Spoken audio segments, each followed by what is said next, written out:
Assalamualaikum warahmatullahi wabarakatuh. Perkenalkan, nama saya Dara Junita. Saya mahasiswa dari Universitas Islam Negeri Sultan Taha Syafii Jambi dari Fakultas Tarbiyah dan Keguruan, Prodi Pendidikan Guru Madrasah Ibtidaiyah dari kelas 1E NIM 2042101148 angkatan tahun 2021. Nah, di video kedua kali ini saya akan menjelaskan mengenai Pancasila sebagai sistem filsafat. Pengertian filsafat. Secara etimologis, istilah filsafat berasal dari bahasa Arab, yaitu falsafah, dan filosofi dalam bahasa Inggris, dan juga filosofia dalam bahasa Yunani. Kata filosofia merupakan kata majemuk yang tersusun dari kata philos atau philein yang berarti kekasih, sahabat, mencintai, dan kata sophia yang berarti kebijaksanaan, hikmat, kearifan, dan pengetahuan. Dengan demikian, filosofia secara harfiah berarti mencintai kebijaksanaan, mencintai hikmat, atau mencintai pengetahuan. Cinta mempunyai pengertian yang luas, sedangkan kebijaksanaan mempunyai arti yang bermacam-macam yang berbeda satu dari yang lainnya. Istilah filosofos pertama kali digunakan oleh Pythagoras. Pancasila dapat digolongkan sebagai filsafat dalam arti produk, sebagai pandangan hidup, dan dalam arti praktis. Ini berarti filsafat Pancasila mempunyai fungsi dan peranan sebagai pedoman dan pegangan dalam sifat, tingkah laku, dan perbuatan dalam kehidupan sehari-hari, dalam bermasyarakat, berbangsa, dan bernegara bagi bangsa Indonesia. Pengertian filsafat Pancasila. Pancasila sebagai filsafat mengandung pandangan, nilai, dan pemikiran yang dapat menjadi substansi dan isi pembentukan ideologi Pancasila. Filsafat Pancasila dapat didefinisikan secara ringkas sebagai refleksi kritis dan rasional tentang Pancasila sebagai dasar negara dan kenyataan budaya bangsa dengan tujuan untuk mendapatkan pokok-pokok pengertiannya yang mendasar dan menyeluruh. Pancasila dikatakan sebagai filsafat karena Pancasila merupakan hasil perenungan jiwa yang mendalam yang dilakukan oleh the founding father kita yang dituangkan dalam suatu sistem. Ruslan Abdul Ghani. Filsafat Pancasila memberi pengetahuan dan pengertian ilmiah, yaitu tentang hakikat dari Pancasila atau Noto Nagoro. Pembahasan mengenai Pancasila sebagai sistem filsafat dapat dilakukan dengan cara deduktif dan induktif. Cara deduktif yaitu mencari hakikat Pancasila serta menganalisis dan menyusunnya secara sistematis menjadi keutuhan pandangan yang komprehensif. Cara induktif yaitu dengan mengamati gejala-gejala sosial budaya masyarakat, merefleksikannya, dan menarik arti dan makna yang hakiki dari gejala-gejala itu. Pancasila sebagai sistem filsafat. Yang dimaksud sistem adalah suatu kesatuan bagian-bagian yang saling berhubungan, saling bekerja sama untuk tujuan tertentu, dan secara keseluruhan merupakan suatu kesatuan yang utuh.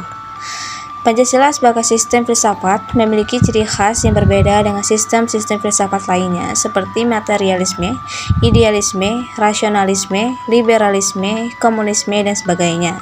Adapun ciri sistem filsafat Pancasila yaitu sila-sila Pancasila merupakan satu kesatuan sistem yang bulat dan utuh.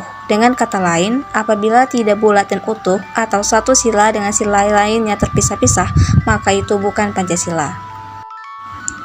Adapun inti sila-sila Pancasila yaitu meliputi ketuhanan, yaitu sebagai kausa prima manusia, yaitu makhluk hidup dan makhluk sosial. 1. Yaitu kesatuan memiliki kepribadian sendiri, rakyat, yaitu unsur mutlak negara, harus bekerja sama dan gotong royong, dan yang terakhir yaitu adil, memberi keadilan kepada diri sendiri dan orang lain yang menjadi haknya. Wawasan filsafat Pancasila. Ada 3, yaitu yang pertama landasan ontologi Pancasila. Ontologi menurut Aristoteles adalah ilmu yang menyelidiki hakikat sesuatu atau tentang ada, keberadaan atau eksistensi, dan disamakan artinya dengan metafisika. Bidang ontologi menyelidiki tentang makna yang ada.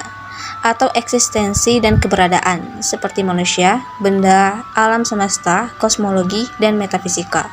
Secara ontologis, penyelidikan Pancasila sebagai filsafat dimaksudkan sebagai upaya untuk mengetahui hakikat dasar dari sila-sila Pancasila. Yang kedua, landasan epistemologis Pancasila. Epistemologi adalah cabang filsafat yang menyelidiki asal, syarat, susunan, metode, dan validitas ilmu pengetahuan. Secara epistemologis, kajian Pancasila sebagai filsafat dimaksudkan sebagai upaya untuk mencari hakikat Pancasila sebagai suatu sistem pengetahuan. Dasar epistemologis Pancasila pada hakikatnya tidak dapat dipisahkan dengan dasar ontologisnya. Maka, dasar epistemologis Pancasila sangat berkaitan erat dengan konsep dasarnya tentang hakikat manusia. Dan landasan yang ketiga yaitu landasan aksiologis Pancasila. Sila-sila Pancasila sebagai suatu sistem filsafat memiliki satu kesatuan dasar aksiologis, yaitu nilai-nilai yang terkandung dalam Pancasila pada hakikatnya juga merupakan suatu kesatuan. Aksiologi Pancasila mengandung arti bahwa kita membahas tentang filsafat nilai Pancasila. Istilah aksiologi berasal dari kata Yunani aksios yang artinya nilai, manfaat, dan logos yang artinya pikiran, ilmu, atau teori. Dan kesimpulan dari semua materi yang telah disampaikan yaitu bahwa Pancasila merupakan kesatuan yang tidak bisa dipisahkan karena dalam masing-masing sila tidak bisa ditukar tempat atau dipindahkan. Bagi bangsa Indonesia, Pancasila merupakan pandangan hidup bangsa dan negara Indonesia. Dan filsafat merupakan suatu ilmu pengetahuan karena memiliki logika, metode, dan sistem. Pancasila dikatakan sebagai filsafat dikarenakan Pancasila merupakan hasil perenungan jiwa yang mendalam yang dilakukan oleh para pendahulu, yang kemudian dituangkan dalam suatu sistem yang tepat, di mana Pancasila memiliki hakikatnya tersendiri yang terbagi menjadi 5 sesuai dengan kelima sila-sila tersebut.